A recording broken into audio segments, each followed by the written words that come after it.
আসসালামু আলাইকুম গাইস। আজকে আমরা একটা ধরেছি কালো কই, যেটা দেখাই যায় না, আনকমন, সবসময় দেখা যায় না। আজকে তোমাদেরকে দেখাবো। মাছটা কিছুক্ষণ আগে পড়ে গেছিল, শুকিয়ে গেছে। দেখাচ্ছি মাছটা ধরতে পারবো কি।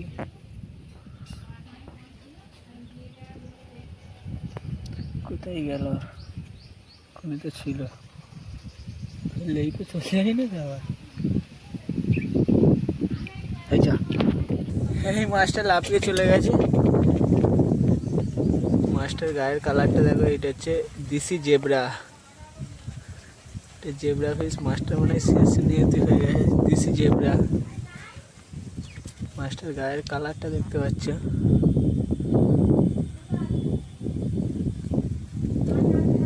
ছেড়ে দিয়ে মাছটাকে খুঁজে পেয়েছি। এই ধারে পড়ে যে একটু আগে হচ্ছে লাফিয়ে নেমে গেছিল নিচে, জন্য মারা যাচ্ছিল। নেজ ফেজ ছিঁড়ে গেছে, আবার কোথায় চলে গেল, কোথায় গেল। এটা হচ্ছে সেই জেব্রা মাছ। এগুলো গাপি ভাসছে। গাপির কালারটা দেখো,